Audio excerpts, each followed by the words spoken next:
رسول الله قال صلى الله عليه وسلم يا سنة أبيكم إبراهيم عليه السلام صدق الله مولانا العظيم وبلغ رسوله الكريم ونحن على ذلك المشاهدين والشاهدين والحمد لله رب العالمين. الله أكبر الله أكبر لا إله إلا الله والله أكبر الله أكبر ولله الحمد. اور جیسا احترام مدنگار محترم جناب راجی اللہ تبارک و تعالی کے بے پناہ فضل و کرم اور مہربانی سے آج ہم ایک مرتبہ پھر اس مصلی قرآن مرکزی عیدگاہ میں نماز عید الاضحیٰ کی نسبت سے جمع ہے. اللہ تبارک و تعالی نے ہمیں توفیق بخشی کہ ہم اس قربانی واجبہ کے لیے یہاں پر آئے. یہ قربانی اور یہ قربانی واجبہ یہ اللہ تبارک و تعالی کی طرف سے ہماری ایک روحانی شہادت ہے جس کا دیکھ بدل ہم آج قربانی کی شہادت کر رہے ہیں. مفسرین نے لکھا ہے کہ قربانیوں کا سلسلہ اتنا طویل ہے جتنا بڑے ہوئے انسانیت کی تاریخ کا ہے.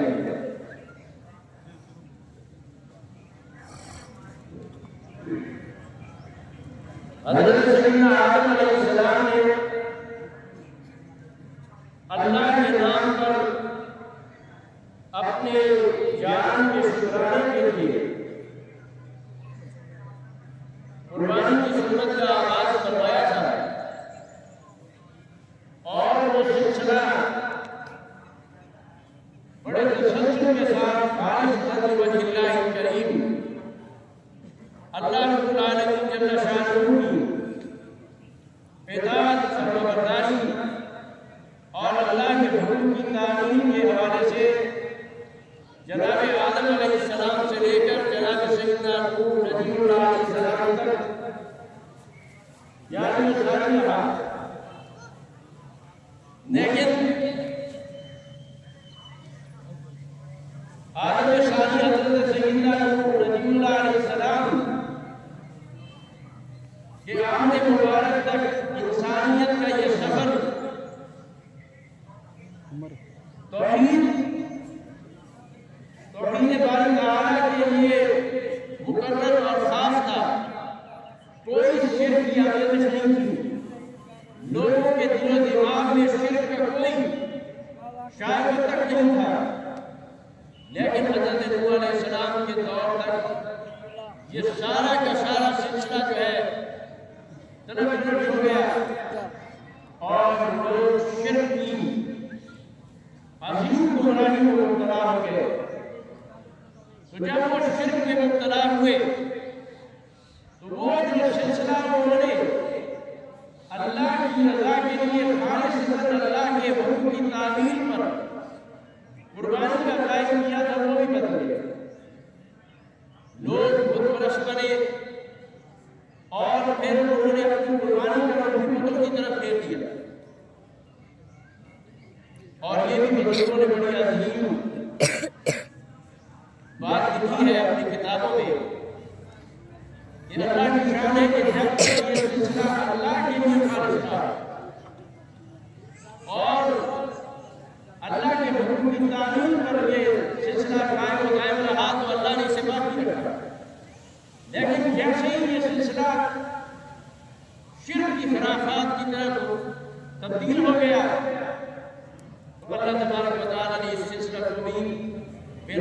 شامل کر دیا. پھر لوگ بتوں کے نام پر اپنی ظاہری و باطنی خباثت کی بنیاد پر اللہ کے حکم کو فراموش کر بیٹھے اور اللہ کی ذات کو مد نظر نہ رہا. پھر وہ لوگ گمراہی میں مبتلا ہو گئے اور انہوں نے اتنا بڑا شروع کیا کہ وہ حکم کو قربانی کر اللہ تبارک و تعالیٰ کے نام پر اللہ کے حکم کی تعمیل میں قائم کیا تھا وہ بھی بدل گیا اور اللہ تبارک و تعالیٰ نے اس کو پھر جناب و اسلامی کر دیا. پھر جناب سیدنا جدت الانبیاء حضرت ابراہیم خلیل اللہ علیہ السلام کا عہد مبارک آیا تو اللہ تبارک و تعالیٰ نے حضرت سیدنا ابراہیم خلیل اللہ علیہ السلام کو اپنے فرزند جلیل حضرت سیدنا اسماعیل نبی اللہ علیہ السلام کی قربانی کی طرف اشارہ کیا. قرآن کریم کی شہادت یہ بتاتی ہے کہ اللہ نے اس حکم کو دوبارہ زندہ کرنے کے لیے اپنی اصل بنیاد پر لانے کے لیے یہ سارا سلسلہ اللہ کے لیے تھا, خالص اللہ کی رضا کے لیے تھا, جو بتوں کی طرف پھر گیا تھا اور پھر ہمیشہ کے لیے نسیہ و منسیہ ہو گیا تھا, بھول بھلیاں ہو گیا تھا. اللہ تبارک و تعالیٰ نے اسے زندہ کرنا چاہا تو اس کے لیے اللہ تبارک و تعالیٰ نے ضرورت پیدا فرمائی کہ حضرت ابراہیم خلیل اللہ علیہ السلام نے خواب دیکھا جو اپنے فرزند جلیل حضرت سیدنا اسماعیل نبی اللہ علیہ السلام کے ذبح فرما رہے تو سوچ ذبح رکھیے کہ شاید اللہ مجھ سے قربانی مانگتا ہے. 100 ذبح کرائے لیکن اس کے باوجود بھی دوسری رات پھر کوئی خواب آ گیا, پھر 100 ذبح کیے. جب تیسری رات یہ خواب آیا تو پھر قرآن کریم اس کا نقشہ یہ بیان کرتا ہے فلما بلغ معه السعي قال يا بني إني أرى في المنام کہ جب حضرت اسماعیل نبی علیہ السلام چلنے پھرنے کی عمر والے ہو گئے, کچھ شابر پاڑے کچھ معاملہ فہم ہو گئے, اللہ تبارک و تعالیٰ کے حکم کی تعلیم کے لیے حضرت ابراہیم علیہ السلام نے ان کے سامنے اپنا کہا کہ اے میرے بیٹے میں خواب میں دیکھتا ہوں اپنی ازبر میں فضل مادا تھا کہ میں تمہیں ذکر کر رہا ہوں. میں یہاں پر ایک بات یہ بھی عرض کر دوں کہ یہ خواب جو ہے یہ کسی عام انسان کا خواب نہیں تھا, یہ حضرت ابراہیم علیہ السلام کا خواب تھا اور حضرت سیدنا ابراہیم علیہ السلام وحی الہی سے منسلک تھے اور انبیاء علیہ السلام کے خواب کے متعلق تمام مفسرین اور فقہاء اس بات پر متفق ہیں کہ نبی کا خواب وحی الہی ہوتا ہے. ہمارا خواب یا مشکلات ہوتا ہے یا معجزات ہوتا ہے یا کسی چیز کی ہمیں خوشخبری دی جا رہی ہوتی ہے یا کسی چیز سے ہمیں روکا جا رہا ہوتا ہے, ڈرایا جا رہا ہوتا ہے یا کسی معاملے میں ہمیں تبلیغ کی جا رہی ہوتی ہے. لیکن ہمارا خواب وہی ہو سکتا ہے کیونکہ ہم نبی ہو سکتے ہیں اور حضرات انبیاء علیہ السلام کا خواب وہی الہی ہوتا ہے. تو حضرت ابراہیم علیہ السلام نے اسے خوشی معنی میں لیا تو اپنے فرزند صاحب نے اپنے مطالعہ فرمایا اور فرمایا کہ بیٹے میں خواب میں دیکھتا ہوں کہ میں تمہیں ذکر کر رہا ہوں فانظر ماذا ترى, بڑے نفیس انداز میں, بڑے فصیحانہ اور دیوانہ اور انتہائی مدبرانہ انداز میں حضرت اسماعیل علیہ السلام کو متوجہ کیا کہ اب تم بتاؤ کہ میں اس معاملے میں کیا کروں. ہر چیز سے کیا رہے وہ معلوم ہوا کہ جتنا معاملہ مقدم شان ہو, جتنا معاملہ عظیم شان ہو اور عظیمت والا ہو اور اللہ کے حکم کی اس کے اندر واضح ہدایت موجود ہو تو اس کو بھی کرانے کے لیے کسی حکمت عملی اور تدبر کی ضرورت ہوا کرتی ہے۔ یہ نہیں کہ آپ ڈٹ جا کر کہہ دیں کہ بس یہ میرے علوم میں آج اس طرح مت کرو، کیونکہ تم میرے شاگرد ہو، کیونکہ تم میرے مرید ہو، کیونکہ تم میرے ساتھ منسلک ہے، میں تمہیں حکم دے رہا ہوں۔ نہیں، اتنے عظیم الشان معاملے کے متعلق بھی اللہ تبارک و تعالیٰ قرآن کی فصاحت و بلاغت کے اس مخصوص پیرے میں یہ بیان فرما رہے ہیں کہ اس کو بھی تدبیر، حکمت و تدبیر کے ساتھ بیان کرو تاکہ اگلا آدمی پوری دلجمعی کے ساتھ، خلوص کے ساتھ اس معاملے کو سمجھے اور اس معاملے کا عمل کر سکے۔ حضرت سیدنا اسماعیل علیہ السلام کی ایک بات میں یہاں پر ایک اور نقطے کے طور پر عرض کرنا چاہتا ہوں، اور یہ کہ نبی اور رسول پیدائش سے ہی اپنی خصوصی صفات نبوت و رسالت سے متصف ہیں۔ ان کے اندر اخلاق، کردار، معاملات، یہ سارا کا سارا سلسلہ نبیوں والا انداز، نبیوں والا طرز زندگی، نبیوں اور رسولوں والی زندگی کے جو خواص اور جو فوائد اور جو برکات اور جو معجزات ہوتے ہیں وہ ان کے اندر جھلکتے ہیں۔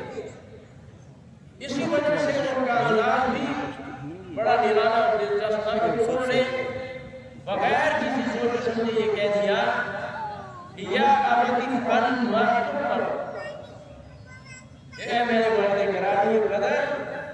آپ کو جس چیز کا حکم کیا گیا ہے اسے کر دو۔ آج کا ہمارا جتنا بھی تابعدار بیٹا ہوگا، فرزند ہوگا، بھائی ہوگا، دوست ہوگا، عزیز ہوگا، رشتہ دار ہوگا، وہ یقیناً کہے گا جناب آپ نے تو مجھے بڑے امتحان میں ڈال دیا، یہ معاملہ کوئی معمولی تو نہیں ہے، میں نے تو اپنی جان پیش کر دی ہے، تو مجھے کچھ سوچنے دیجیے، مجھے کچھ سمجھنے دیجیے۔ مثال کے طور پر عرض کرتا ہوں کہ بھائی فلسطین میں جہاد ہو رہا ہے، تو ہم اپنے دوستوں کو دعوت دیں گے تو وہ کہیں گے کہ گھر والوں سے مشورہ کرنے دیں، کچھ اسباب کی ضرورت ہوتی ہے، کچھ اور معاملات بھی ہوتے ہیں، وہ سارا کو دیکھ کر جائیے، اس کے بعد ہی وہ فیصلہ کر پائیں گے نا، ایسے تو نہیں ہو جاتا۔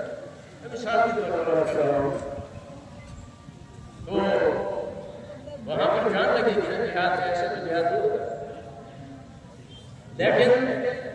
نبیانہ شان یہ ہے کہ وہ فلا فی اللہ ہوتے ہیں،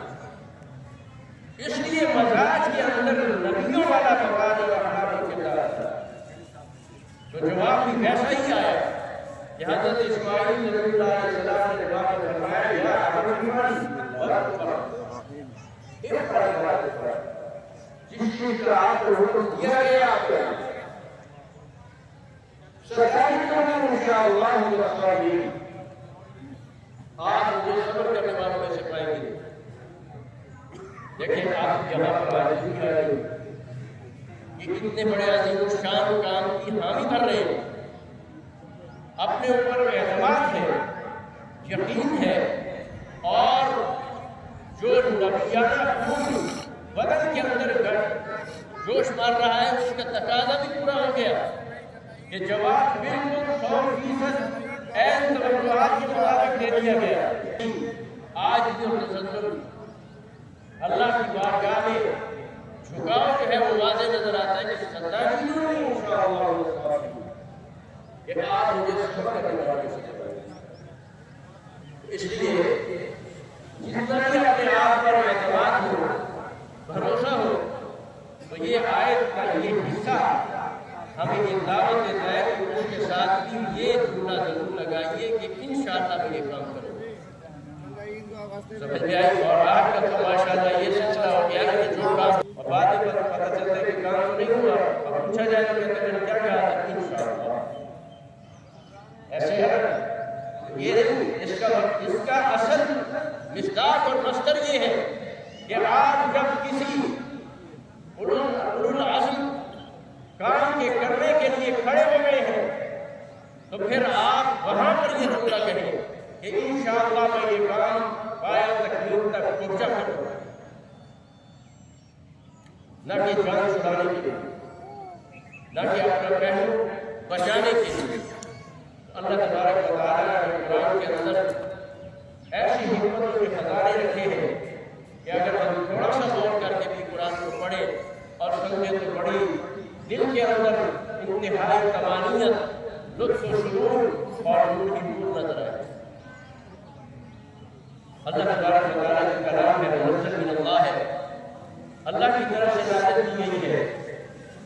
پیغمبر پاک صلی اللہ علیہ وسلم پر نازل شدہ اس عظیم شان کتاب کا ایک ایک لفظ وضاحت و بلاغت کا جملہ ہوا اور وہ ہمیں دعوت دے رہا ہے کہ میری حکمت کو سمجھو اور پھر اس پر عمل کرنے والے بنو۔ میرے محترم بھائیوں اور دوستوں، ایک بہت بڑے جذبے کا نام ہے قربانی، اور وہ جذبہ یہ ہے کہ اللہ کے حکم کی تعمیل میں، اللہ کی رضا کے لیے، اللہ کے حکم کی اقامت کے لیے اپنے تمام تر جذبات کو، احساسات کو قربان کر دیجیے اور اللہ کے دین اس جذبہ کے تحت سوال نبی کا تھا، جواب بھی نبی کا تھا، سوال بھی بہت عام تھا، جواب بھی بہت زبردست تھا، بلکہ لاجواب۔ میرے محترم بھائیو اور دوستو، آج پوری سلسلے کو ہم زندہ کرنے کے لیے یہاں پر آئے ہیں، بڑے ماحول میں، بڑے تحفظ سے بھرے ہوئے ماحول میں، لیکن ہمارے فلسطینی بھائی وہ اپنی جانوں کی قربانی دے کر اللہ کے حکم کو پورا کر رہے ہیں، جانوں کی قربانی دے کر ان کی جان و مال، عزت و آبرو سب کچھ لوٹ دیا گیا ہے اور انہیں تباہ برباد کر دیا۔ اس لیے جو فطرتی کمینہ ہے، انسانیت کا بدترین قاتل ہے یہودی۔ یہ وہی یہودی ہے مقتل الانبیاء بغیر حق، جس بدبخت قوم نے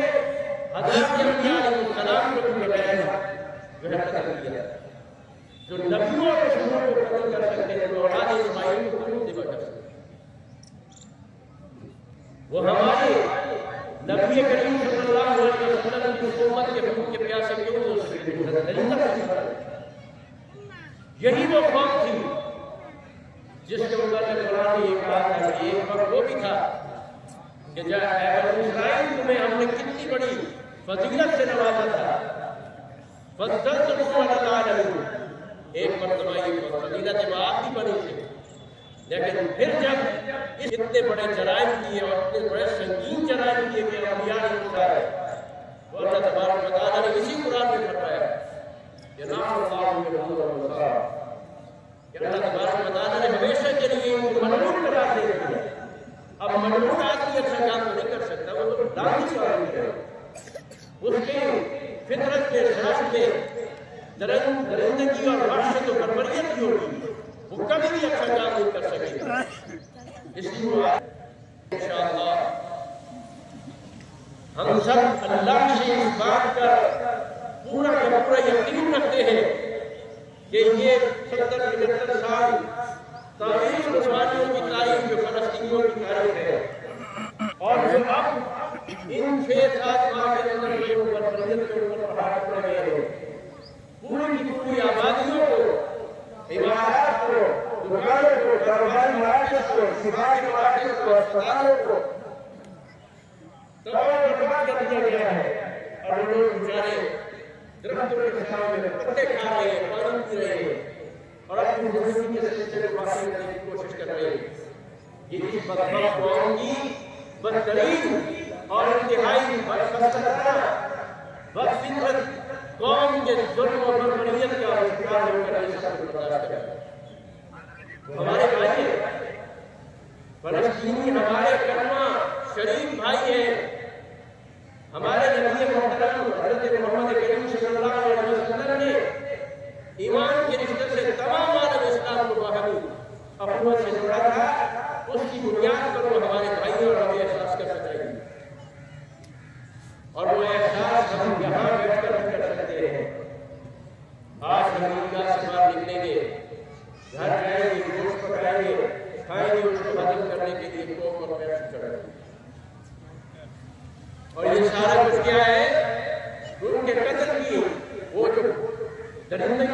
سلسلہ انہوں نے قائم کیا وہ اس کی حفاظت کرے.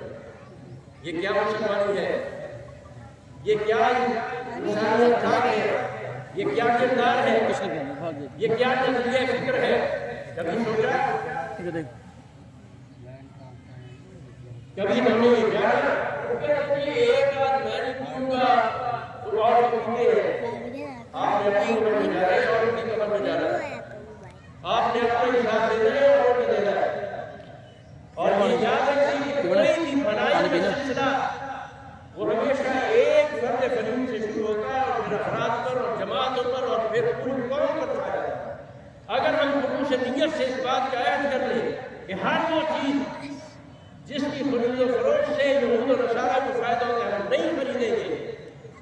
اور کم درجے کی چیز استعمال کر لیں گے لیکن یہود و نصارہ کو فائدہ نہیں پہنچنے دیں گے تو یقیناً آپ کا یہ عمل کی جہاد کر سکتے ہیں. مہربانی فرمائیے گا خدا کے لیے اب ہمیں اپنا کوئی کردار ادا کرنا چاہیے. ہمیں اپنی قوم بیدار کرنا چاہیے اور اپنا کردار ادا کرنا چاہیے.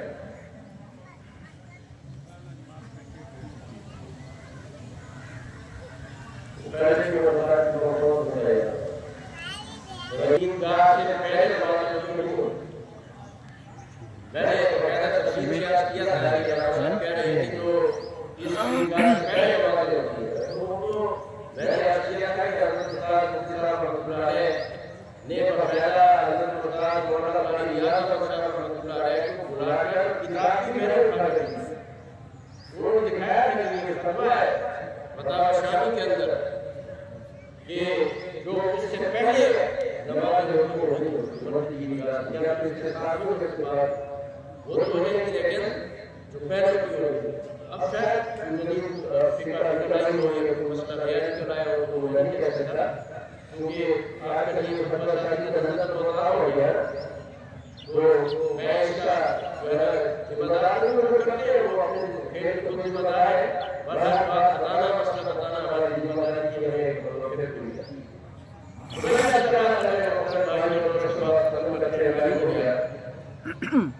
کہ ہم مسلمان ہیں. ہم نے کلمہ پڑھا لا الہ الا اللہ محمد رسول اللہ تو اس کلمے کی نازل کیے اور اپنے بھرپور ایمان غیرت کے تقاضے کے مطابق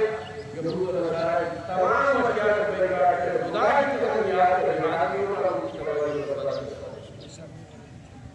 اللہ تبارک و تعالیٰ